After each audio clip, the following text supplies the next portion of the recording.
Andito kami ngayon sa Dunside at bumibili ng pandesal si Jaja doon sa Starlight Bakery doon.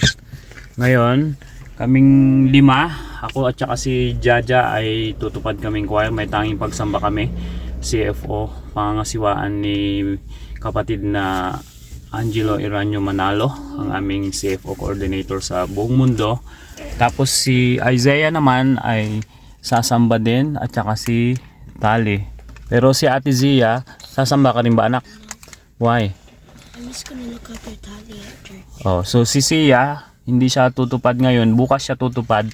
Sasamahan niya lang yung dalawang kapatid niya na sasamba sa pagsamba ng kabataan. So ganyan ka responsable si Ate Sia na sasamahan niyang mga kapatid niya sa pagsamba dahil kaming dalawa ni Jaja ay tutupad kami.